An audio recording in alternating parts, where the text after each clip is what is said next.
Traffic ဆိုတာကတော့လုပ်ငန်းရှင်တစ်ဦးအနေနဲ့တင်ရဲ့ website, Facebook page, TikTok, YouTube တို့လို digital platform တွေမှာလာရောက်ကြည့်ရှုတဲ့လူတွေအတွက်ကိုရည်ညွှန်းတဲ့ဝေါ်ဟာရတစ်ခုပါပဲ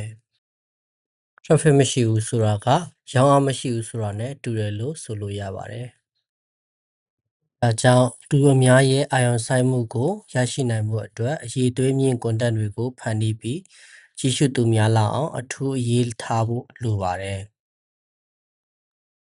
Traffic ဆိုတာကို organic traffic နဲ့ paid traffic ဆိုပြီးနှစ်မျိုးခွဲနိုင်ပါတယ်။ Organic traffic ဆိုတာကကြော်ညာမထည့်ပဲသဘာဝအတိုင်းရရှိလာတဲ့လူဦးရေဖြစ်ပြီးတော့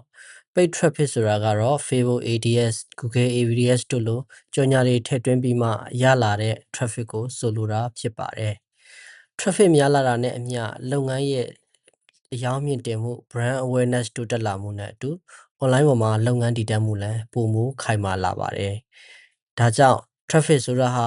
လူငန်းရှင်တိုင်းတည်ထားဖို့မဖြစ်မနေလိုအပ်တဲ့အရေးကြီးအကြောင်းအရာတစ်ခုပဲဖြစ်ပါတယ်။